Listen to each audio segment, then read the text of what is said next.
Factors देखे थे, extrinsic और इंट्रिंसिक पाथवे का केवल आउटलाइन देखा था, राइट। इस तरीके से 13 क्लॉटिंग फैक्टर्स होते हैं। अल्टीमेटली प्राइमरी हीमोस्टैटिक प्लग बनने के बाद क्लॉट बन जाता है।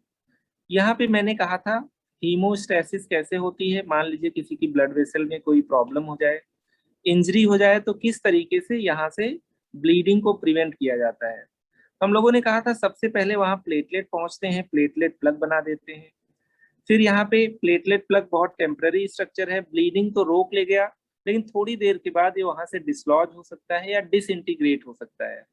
तो इसी को एक परमानेंट स्ट्रक्चर देने के लिए यहाँ पे फिब्रिन आ जाते हैं, जो कि क्लॉटिंग फैक्टर 1 है। सारे क्लॉटिंग फैक्टर्स मिलके इसको एक्टिवेट करते हैं, फिब्रिनोजन से फिब्रिन, और फिर फाइनली क्लॉट बन जाता है और थ्रोम्बस बन जाता है। मतलब हीमोस्टैसिस अचीव हो जाती है, मतलब अब ब्लड लॉस नहीं होगा। आरबीसी निकलने लगे, प्लेटलेट आए, प्राइमरी प्लग बना, फिर फिब्रिन आए, और फिर यहाँ पे क्लॉट बन गया। तो हीमोस्टैसिस में हम लोगों ने कहा था पहले प्लेटलेट आते हैं और ब्लीडिंग को टेम्पररली रोक देते हैं बाय प्लेटलेट प्लग। अगर ब्लीडिंग टाइम की बात किया जाए तो हम लोग कहते हैं this is function of platelets. Over period of time bleeding time के बाद यहाँ पे क्लॉट बन जाएगा और क्लॉटिंग टाइम का कॉन्सेप्ट आ जाएगा।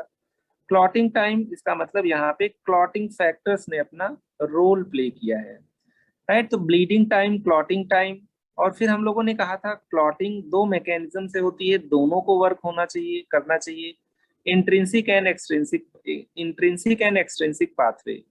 क्लॉटिंग फैक्टर्स 13 होते हैं, नाम याद करना बहुत जरूरी नहीं है, लेकिन तब भी मैंने कुछ निमोनिक बता दिए थे, आप लोग इस निमोनिक से याद कर सकते हो।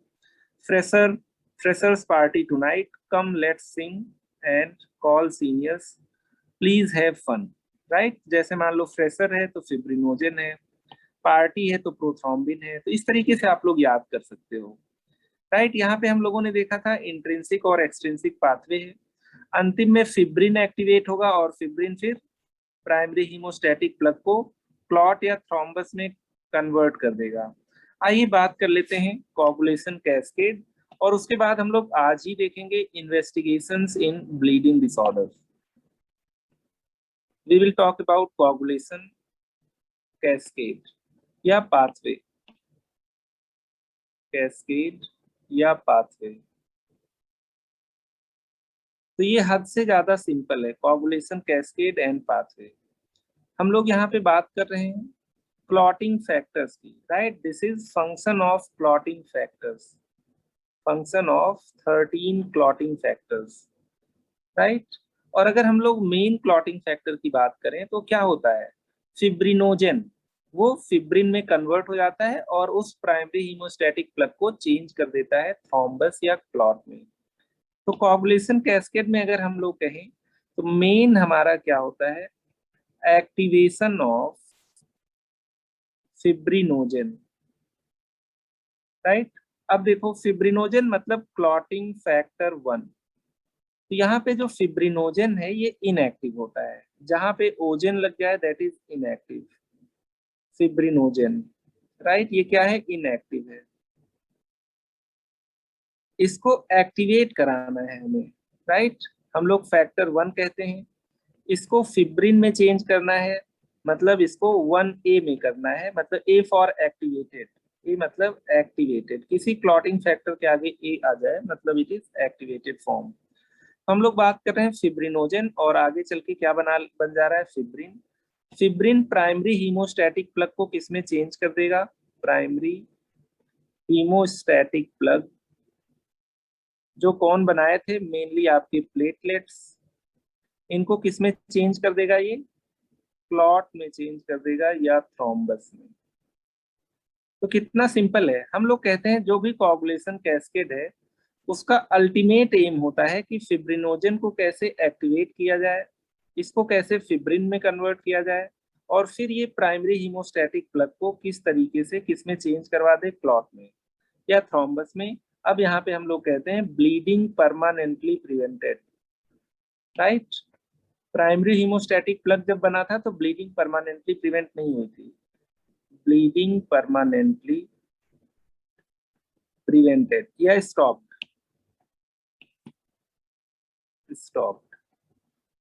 राइट। तो इस तरीके से हम लोग देख रहे हैं कि coagulation cascade, right, primary haemostatic plug को फिब्रिनोजन को एक्टिवेट करके फिब्रिन में कन्वर्ट करके फाइनल आपका क्लॉट या थ्रोम्बस बनवा देता है। जब हम लोग कहते हैं ये फिब्रिन एक्टिवेट होता है, इसके दो पाथवे हैं। फिब्रिनोजन से फिब्रिन कन्वर्ट हुआ, इसमें एक इंट्रिंसिक पाथवे है और एक एक्सट्रिंसिक पाथवे है, जिनमें अलग अलग क्लॉटिंग फैक्टर्स हैं। तो हम लोग इंट्रिंसिक और एक्सट्रिंसिक पाथवे की बात करेंगे, राइट। यहाँ पे हेडिंग डाल लेते हैं ब्लड क्लॉटिंग।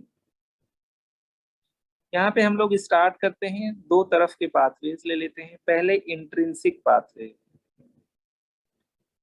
राइट। कुछ क्लॉटिंग फैक्टर्स एक तरीके से स्टार्ट करते हैं कोगुलेशन कैस्केड, कुछ क्लॉटिंग फैक्टर्स अलग तरीके से, हम लोग कहते हैं एक्सट्रिंसिक पाथवे। कैल्शियम का रोल किसी भी स्टेप पे आ सकता है। This is intrinsic pathway, this is extrinsic pathway. आगे चल के यही कॉमन पाथवे बना लेते हैं। यहाँ पे ये याद रखना जरूरी है कि कौन कौन से क्लॉटिंग फैक्टर कहाँ पे हैं। अगर मैं बात करूं, यहाँ पे 8 है, 9 है, 11 है एंड 12 है। 4 क्लॉटिंग फैक्टर्स यहाँ हैं। ज्यादातर हम लोग कहते हैं 7th क्लॉटिंग फैक्टर यहाँ है। ये आपके इंट्रिंसिक फैक्टर के क्लॉटिंग फैक्टर्स हो गए और ये एक्सट्रिंसिक पाथवे के। इंट्रिंसिक पाथवे, एक्सट्रिंसिक पाथवे 8, 9, 11, 12, 10 नहीं है, 7। इन दोनों का काम है कि आपस में मिलजुल के क्या कराना, फैक्टर 10 को एक्टिवेट करना। फैक्टर 10, राइट, याद रखना, फैक्टर 10 को एक्टिवेट कर दोगे तो 10A बन जाएगा। ए का मतलब फिर से एक्टिवेटेड। बहुत इजी है, अभी ये पूरा याद हो जाएगा, ठीक है, एक सिंपल सा निमोनिक है। फिर ये 10 आपका क्या करेगा, 10 आपका फैक्टर 2 को एक्टिवेट करके 2A में कन्वर्ट कर देगा। और किसके साथ मिलके, 5A के साथ, मतलब 10 और 5 मिलके 2 को, 2 5 जा 10, राइट। 2 को 2A में, 2 होता क्या है, 2 प्रोथ्रोम्बिन होता है। प्रोथ्रोम्बिन मतलब इनएक्टिवेटेड, और चेंज किसमें हो गया, थ्रोम्बिन में। अब ये थ्रोम्बिन क्या करेगा, थ्रोम्बिन फिब्रिनोजन को, मतलब फैक्टर 1 को इसमें चेंज कर देगा 1A में। Fibrinogen will change into fibrin. ये कौन करेगा, ये कैटेलाइज कराएगा थ्रोम्बिन, राइट। और ये अगर चेंज हो गया तो इसका मतलब अब क्लॉट बन गया, अब थ्रोम्बस बन गया। तो यहाँ पे हम लोग देख पा रहे हैं, initially we started with intrinsic and extrinsic pathway, और अल्टीमेटली हमारे पास फैक्टर 10 का एक्टिवेशन हुआ।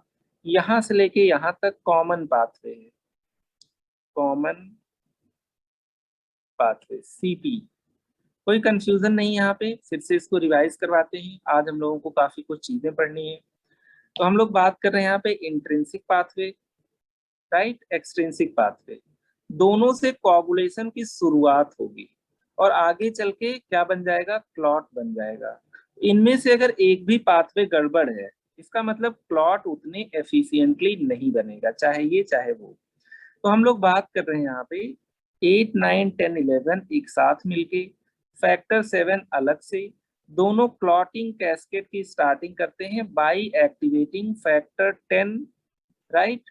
और फैक्टर 10 आपका 5 के साथ मिलके सेकेंड को एक्टिवेट करेगा। सेकेंड आपका एक्टिवेट कर देगा अल्टीमेटली फिब्रिनोजन को, मतलब क्लॉटिंग फैक्टर 1 को।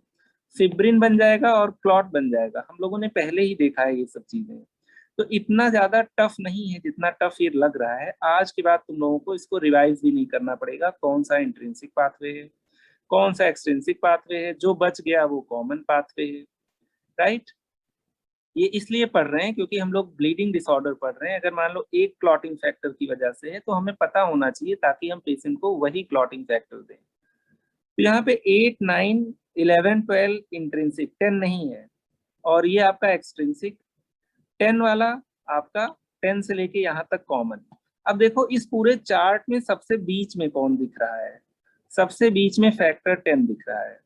तो फैक्टर 10 को एनसर्किल करते हैं।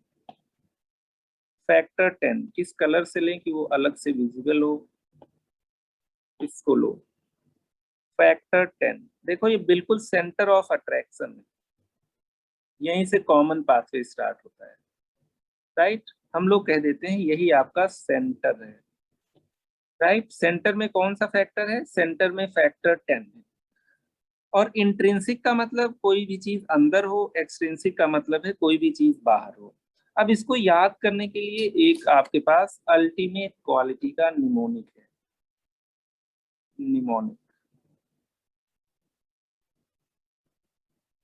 राइट। निमोनिक से लाइफ बहुत इजी हो जाती है, जितना तुम लोगों ने अपनी लाइफ टफ कर रखी है। यहाँ पे बनाओ एक घर, राइट।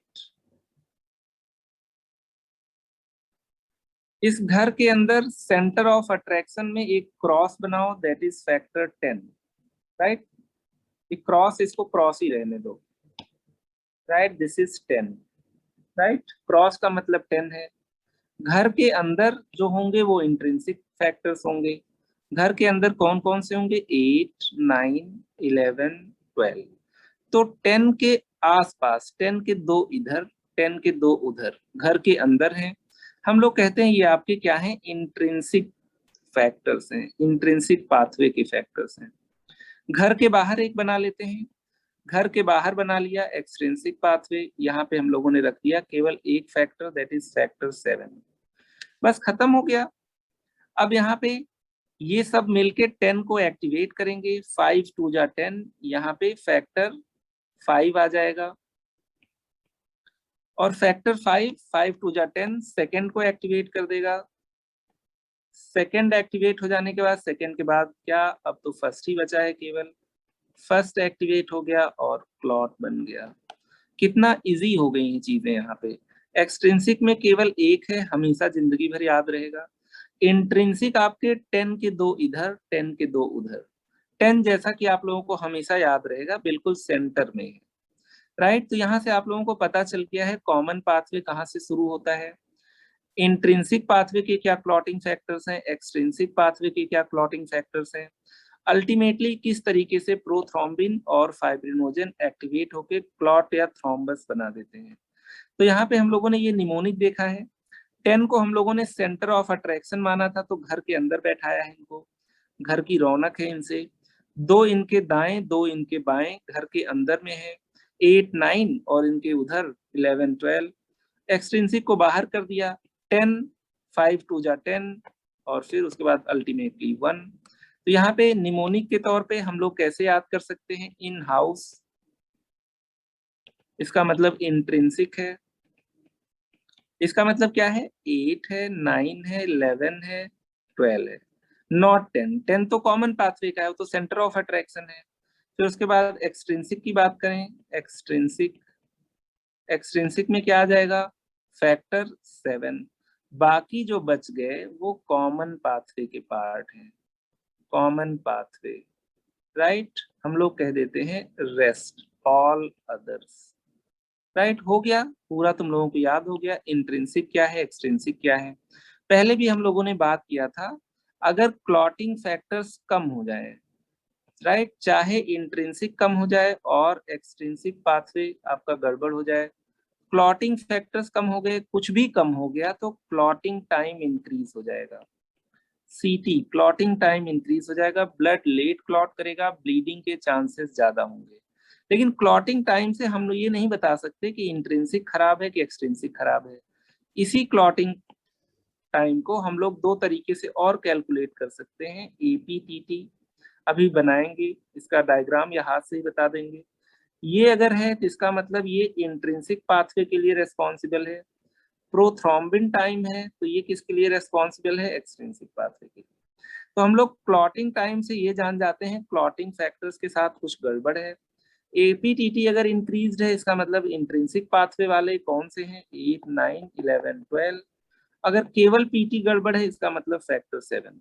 तो हम लोग टेस्ट और इन्वेस्टिगेशन से सब कुछ बता सकते हैं कि मोर और लेस कौन से फैक्टर इफेक्टेड है, राइट। चलिए तो अब हम लोग आगे चलते हैं। ये तुम लोगों को याद रहेगा पूरी जिंदगी शायद कि इंट्रिंसिक आपका कौन सा होता है? 8 9 11 12। Extrinsic 7th। जो बच गए वो आपके कौन से हैं? कॉमन पाथवे के, जैसे factor 2, factor 5, factor 10, factor 1, right. फिर उसके बाद हम लोग कह रहे हैं क्लॉटिंग फैक्टर्स कम हो गए किसी की बॉडी में, क्लॉटिंग टाइम बढ़ गया। ये कैसे पता चलेगा इंट्रिंसिक खराब है कि एक्सट्रिंसिक खराब है? ये इन दोनों से पता चलेगा, राइट। तो अब हम लोग बात करते हैं, हम लोगों ने सब कुछ पढ़ लिया है जो जो चीजें रिक्वायर्ड थी ब्लीडिंग और क्लॉटिंग में। अब हम लोग देख लेते हैं क्या क्या इन्वेस्टिगेशन आगे चल के जब हम लोग डिजीज पढ़ना स्टार्ट करेंगे तो कौन कौन से इन्वेस्टिगेशंस कराएंगे यहाँ पे, right. Let's have a look.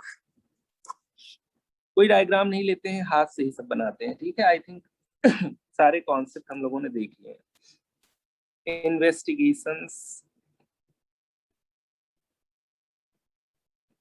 In bleeding disorders, investigations in bleeding disorders. तो यहाँ पे अगर हम लोग इन्वेस्टिगेशंस की बात करें तो सबसे पहले हम लोगों ने कहा था ब्लीडिंग हो सकती है दो रीजन से। ब्लीडिंग का कॉज क्या हो सकता है, चाहे बॉडी में प्लेटलेट कम हो गया हो या क्लॉटिंग फैक्टर कम हो गया हो, राइट। प्लेटलेट्स कम हो गए हों या क्लॉटिंग फैक्टर्स कम हो गए हों। प्लेटलेट कम होने को हम लोग क्या कहते हैं, थ्रोम्बोसाइटोपिनिया। ये सब तो तुम लोग जानते ही हो यार। अब हम लोग पहली चीज यहाँ पे ले लेते हैं, फर्स्ट हम लोग ले लेते हैं अगर किसी में ब्लीडिंग की प्रॉब्लम हो रही है तो पहले उसका प्लेटलेट करा के देखो। प्लेटलेट ही अगर नहीं सही होगा तो आगे चल के ना प्राइमरी हीमोस्टैटिक प्लग बनेगा ना आपका क्लॉट बन पाएगा, क्योंकि इसी को तो आगे चल के परमानेंट एक तरीके से हीमोस्टेसिस क्लॉटिंग फैक्टर्स मिलके कराते हैं। हम लोग यहाँ पे बात करें फर्स्ट, सबसे पहले हम लोग करना चाहेंगे पेशेंट में प्लेटलेट काउंट। जैसे तुम लोग डेंगू के पेशेंट में देखते हो सबसे पहले हम लोग कराते हैं प्लेटलेट काउंट। किसी में अगर ब्लीडिंग हो रही है, मान लो किसी को नाक से भी खून आ गया, राइट, स्टूल में ब्लड आ गया, वोमिटस में ब्लड आ गया, तो always go for platelet count. तो नॉर्मल प्लेटलेट काउंट हम लोगों ने पहले भी बात किया था, नॉर्मल पीटी से नहीं रिप्रेजेंट कर रहे हैं इसको, प्लेटलेट काउंट को कुछ इस तरीके से रिप्रेजेंट करते हैं PLT, राइट। तो नॉर्मल प्लेटलेट काउंट की अगर हम लोग बात करें तो नॉर्मल प्लेटलेट काउंट आपका कितना होता है, 1.5 to 4 लाख पर क्यूबिक मिलीमीटर। तो अगर प्लेटलेट का नंबर ठीक है इसका मतलब है अनलाइकली है कि प्लेटलेट की वजह से ब्लीडिंग हो, लेकिन जरूरी नहीं है। अगर प्लेटलेट का फंक्शन ठीक नहीं है, मान लो घिसे पिटे प्लेटलेट्स हैं, थक गए हैं, कोई ऐसा डिफेक्ट है जिसकी वजह से वो वहां पहुंच नहीं पा रहे हैं, तो प्लेटलेट अगर फंक्शन भी नहीं करेंगे तो भी प्लेटलेट का सही नंबर होने के बाद भी ब्लीडिंग चालू रहेगी। तो इसीलिए हम लोग यहाँ पे एक दूसरे टेस्ट की तरफ चलते हैं, we call it bleeding time, right. कभी कभी प्लेटलेट नॉर्मल नंबर में रहेंगे लेकिन हो सकता है फंक्शन ना सही कर रहे हो, तो प्लेटलेट चाहे नॉर्मल नंबर में ना हो या अपने फंक्शन ठीक से ना कर रहे हो, then we will go for bleeding time, right. हम लोग कहते हैं for time taken to form, time taken, time taken for bleeding to temporarily stop. कुछ लैंग्वेज अजीब हो जा रही है लेकिन ठीक है, तुम लोग समझ रहे होगे। टेम्पोररली, क्या लिख रहा हूँ, स्टॉप, ठीक है, थोड़ी देर के लिए ब्लीडिंग रुक जाए, इसी को हम लोग कह देते हैं इक्वल टू ब्लीडिंग टाइम। तो ब्लीडिंग टाइम आपका लेस देन 7 मिनट होना चाहिए। ब्लीडिंग टाइम नॉर्मली कितना होना चाहिए, लेस देन या अप टू 8 मिनट कह लो, ज्यादा इजी है। हम लोग कहते हैं up to 8 minutes, right, up to 7 to 8 minute. यहाँ पे अगर किसी का प्लेटलेट कम होगा तो भी ब्लीडिंग टाइम बढ़ा होगा, प्लेटलेट फंक्शन नहीं ठीक से कर रहा होगा तो भी ब्लीडिंग टाइम बढ़ा होगा। तो कुल मिला के प्लेटलेट काउंट से ज्यादा इंफॉर्मेटिव है ब्लीडिंग टाइम, ठीक है। तो ब्लीडिंग टाइम तुम लोगों ने लैब वगैरह में किया होगा, फिजियोलॉजी की लैब में किया होगा, अगर कॉलेज गए होगे तो, कॉलेज गए होगे तो सीखे होगे, कॉलेज नहीं गए होगे तो लाइफ एंजॉय किए होगे, नहीं गए होगे तो ज्यादा अच्छा होगा, ठीक है। एडमिशन भी ना लिए होते तो और लाइफ एंजॉय किए होते। तो यहाँ पे बात कर रहे हैं ब्लीडिंग टाइम का। इफ प्लेटलेट लेस हो गए, PLT, अगर प्लेटलेट आपके कम हो गए तो ब्लीडिंग टाइम आपका इंक्रीज हो जाएगा ग्रेटर देन 8 मिनट्स, राइट। अगर मैं कहूँ इफ प्लेटलेट का फंक्शन कम सही हो जाए, मान लो किसी की बॉडी में यूरिया बहुत बढ़ जाए तो प्लेटलेट अपना काम नहीं कर पाएगा। If platelet function decreased in spite of normal platelets, तो भी प्लग नहीं बनेगा। Platelet function decreased in spite of normal platelets, कितनी बड़ी बात है। नॉर्मल प्लेटलेट है तो भी ब्लीडिंग हो रही है, तो भी आपका हम लोग कहते हैं ब्लीडिंग टाइम क्या हो जाएगा, इंक्रीज हो जाएगा। तो जो ब्लीडिंग टाइम होता है ये दो चीज बताता है, प्लेटलेट काउंट भी कम हो सकता है और प्लेटलेट फंक्शन भी कम हो सकता है। बीटी दो चीज बताता है, प्लेटलेट या तो कम हो गए हैं, पीएलटी है, या तो प्लेटलेट कम हो गए हैं या तो प्लेटलेट के फंक्शन कम हो गए हैं। राइट, इसी को हम लोग कहते हैं प्लेटलेट फंक्शन डिसऑर्डर्स। राइट, बहुत सारे ऐसे डिसऑर्डर्स होते हैं जिसमें प्लेटलेट होने के बाद भी ब्लीडिंग होती है, क्योंकि प्लेटलेट अपना फंक्शन नहीं कर पाते, एग्रीगेशन और एडहेशन नहीं कर पाते। जब वहां पे इकट्ठा नहीं हो पाएंगे तो क्या फायदा प्लेटलेट रहने का। ये बड़ा इंफॉर्मेटिव है ब्लीडिंग टाइम, ठीक है, हल्के में नहीं लेना है इसको। इट ऑल्सो इंडिकेट्स, अगर इंक्रीज है, defect in platelet aggregation and adhesion, हम लोग कहते हैं इसका मतलब प्लेटलेट फंक्शन भी नहीं करेंगे तो भी हम लोग ब्लीडिंग टाइम से बता देंगे। प्लेटलेट फंक्शन डिसऑर्डर्स बोलते हैं इनको, ठीक है। आइए सेकंड आ जाते हैं क्लॉटिंग टाइम पे। तो जाहिर सी बात है क्लॉटिंग टाइम पहले वहां हीमोस्टैटिक प्लग बनेगा, ब्लीडिंग रुक जाएगी, फिर क्लॉटिंग होगी, क्लॉटिंग टाइम। तो हम लोग कहते हैं यहाँ पे पहले मान लो प्राइमरी हीमोस्टैटिक प्लग बना, तो पहले यहाँ पे ब्लीडिंग टाइम आया। जब ब्लीडिंग टाइम हो गया उसके बाद आपका क्लॉटिंग टाइम आया। पहले प्राइमरी हीमोस्टैटिक प्लग बनेगा, फिर वही आपका क्लॉट में चेंज हो जाएगा। ये इसका प्रोग्रेशन है। तो अगर हम लोग कह रहे हैं bleeding time bleeding time up to 8 minute है, इसका मतलब इसके बाद क्लॉटिंग स्टार्ट हो जाएगी। तो इसका मतलब क्लॉटिंग टाइम आपका कितना है, 8 to 15 मिनट। राइट, 15 मिनट के अंदर क्लॉट बन जाना चाहिए और 8 मिनट के अंदर प्राइमरी हीमोस्टैटिक प्लग बन जाना चाहिए। अब यहाँ पे फिर वही लॉजिक, अगर किसी में क्लॉटिंग फैक्टर्स कम है इसका मतलब क्लॉटिंग टाइम ज्यादा होगा। इसका मतलब it will be more than 15 minute, 15 minute से ज्यादा क्लॉट बनने में लग जाएगा। देखो हर एक चीज याद कर सकते हो, ठीक है, याद क्या, लॉजिकली भी। पहले ब्लीडिंग प्रिवेंट करने के लिए ब्लीडिंग टाइम है। अब ब्लीडिंग टाइम अगर मान लो इतनी देर में हीमोस्टैटिक प्लग बन गया, अब क्लॉटिंग कितनी देर में होगी, तो जितना टाइम फर्दर लगेगा वही क्लॉटिंग टाइम हो गया। राइट, तो हम लोग यहाँ पे कह देते हैं this is less than 8 minute और ये लेस देन 15 मिनट। ये इतनी देर क्लॉटिंग चलेगा तो हम लोग कह देते हैं लगभग 8 to 15 मिनट। तो क्लॉटिंग टाइम आपका कितना हो गया, 8 to 15 मिनट। अगर क्लॉटिंग फैक्टर्स कम है किसी में, इसका मतलब है क्लॉट बनने में ज्यादा टाइम लगेगा, क्लॉटिंग फैक्टर्स होते तो कम टाइम लगता। राइट, तो यहाँ पे लेकिन क्लॉटिंग फैक्टर्स आपके 13 है। अब इनमें से कौन सा क्लॉटिंग फैक्टर कम है जिसकी वजह से ब्लीडिंग हो रहा है, ताकि पेशेंट को वही वाला क्लॉटिंग फैक्टर ट्रांसफ्यूज कर दो। तो ये जानना बहुत जरूरी है। यहाँ पे मान लीजिए मैंने कह दिया किसी को हीमोफीलिया है, एग्जाम्पल, किसी को हीमोफीलिया है, हीमोफीलिया ए है। राइट, तुम लोगों को पता होगा रॉयल फैमिली ऑफ लंदन में सबको हीमोफीलिया है, मेल्स में, केवल मेल्स की प्रॉब्लम है, ये फीमेल्स की नहीं है। इसका मतलब हीमोफीलिया किसी को, इसका मतलब फैक्टर 8 उसकी बॉडी में कम है। राइट, तभी तो हीमोफीलिया ए है। अब फैक्टर 8 कम है, इसकी वजह से क्या होगा, क्लॉटिंग टाइम इंक्रीज होगा।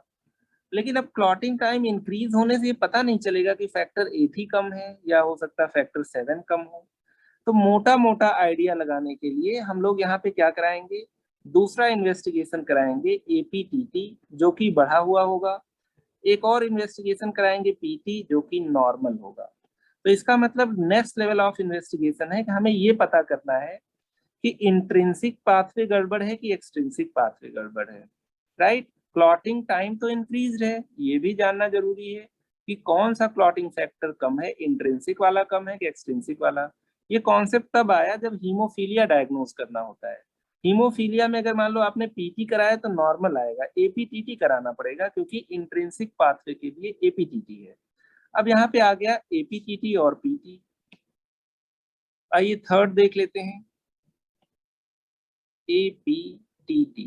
हम लोग कहते हैं activated partial thromboplastin time, thromboplastin time, activated partial thromboplastin time हम लोग कहते हैं for intrinsic pathway, right. Intrinsic pathway का मतलब क्या है, हम लोगों ने देखा है 8, 9, 11, 12, राइट। याद रहेगा तुम लोगों को, घर के अंदर ही क्लॉटिंग फैक्टर्स होते हैं।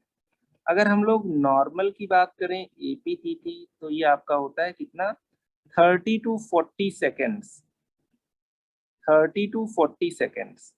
अगर किसी में इनमें से कोई भी क्लॉटिंग फैक्टर कम होगा, सबसे ज्यादा इंपॉर्टेंट क्या है इसमें, हीमोफीलिया वाला है, 8 वाला, राइट। तो क्या होगा, क्लॉटिंग टाइम तो बढ़ा ही होगा, APTT इंक्रीज होगा।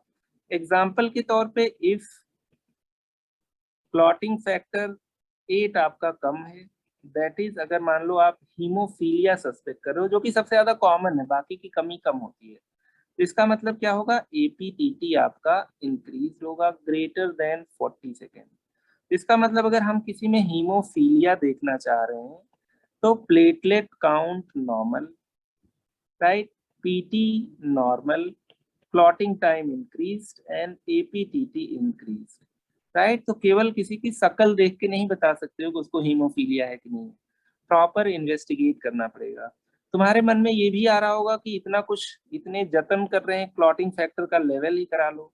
बेटा क्लॉटिंग फैक्टर का लेवल इंडिया में कराना बड़ा मुश्किल है, बहुत टफ होता है कि ब्लड किसी को दो और उसमें क्लॉटिंग फैक्टर देख लिया जाए।